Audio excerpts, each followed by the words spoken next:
Look at the word grammar. Where does it come from?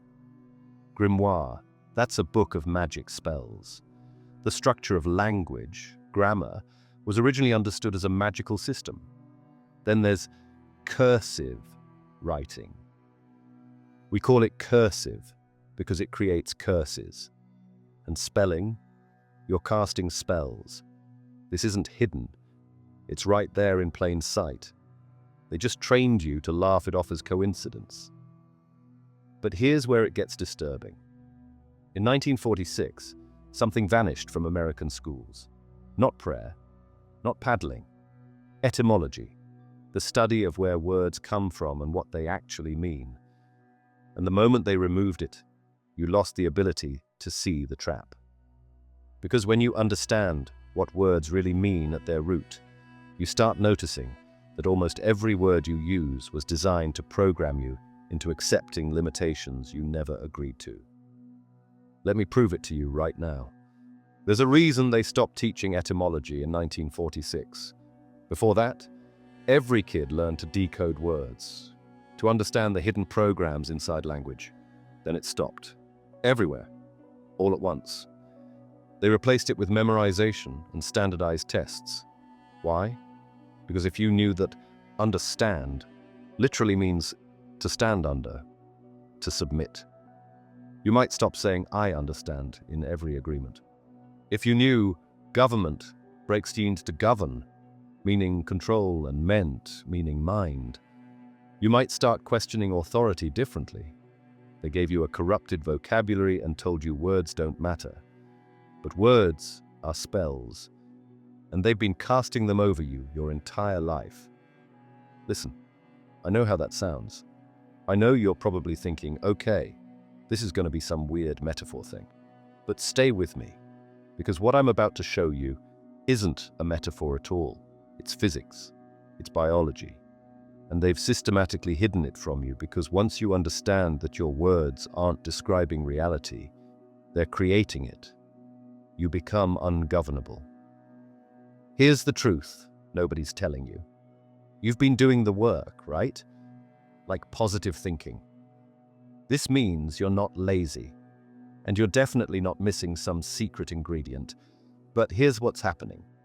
You've been using contaminated language that programs failure directly into your nervous system, and they did that on purpose. Think about it. You say, I'm trying to lose weight. What does your subconscious hear? Trying, attempting, but not succeeding.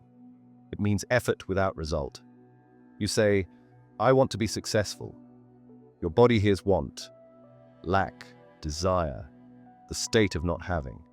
You say, I need more money. Your cells receive need, scarcity, desperation, emergency mode.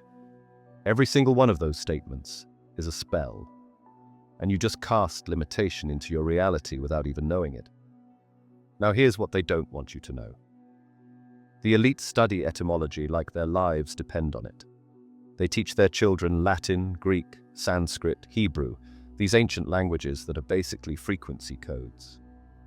While they're learning to program reality, they give your kids text speak and emojis. They dumb down the vocabulary.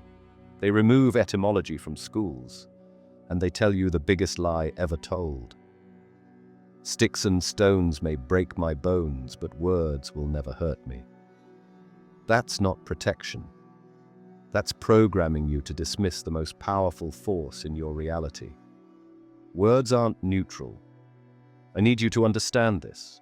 They're not just communication tools, they're technology, frequency technology. Every word you speak creates an electromagnetic signature. Problem is, nobody told you that thoughts don't create reality. Words do. Because thoughts are made of words, right? You can't think without language. And if your language is corrupted, your thoughts are corrupted, which means your reality is corrupted. It's that simple.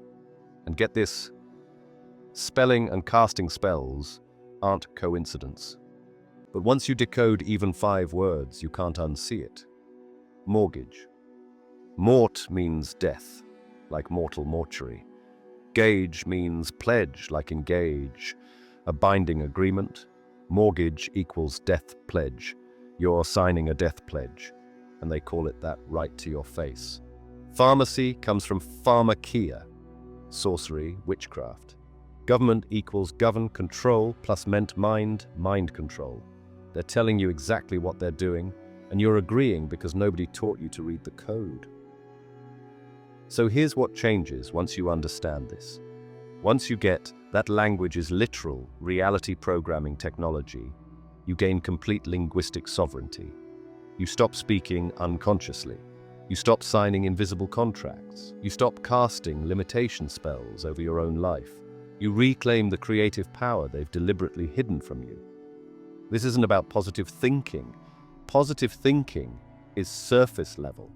It's like putting a band-aid on a bullet wound. This is about understanding that you are a frequency generator broadcasting electromagnetic signatures every second. And language is how you tune that frequency. Some people manifest easily, and listen, it's not because they're more spiritual or more blessed. They just understand that every sentence is a contract with the universe, and the universe always says yes. Why decode language when you can just memorize what they tell you it means, right? Just trust us. This word means this. Don't ask where it came from. Don't ask what the roots are. Just memorize it and move on. This was coordinated. After World War II, after they saw what propaganda could do, how language could move entire nations, how words could convince people to do unspeakable things, they systematically removed linguistic literacy from education. Edward Bernays. You got to know this name. Nephew of Sigmund Freud. Literally wrote the book on propaganda, public relations, he called it. He understood that controlling language controls populations. And his whole philosophy was this: a population that decodes language is dangerous. A population that understands etymology asks too many questions. They see through the manipulation. They recognize the spells being cast.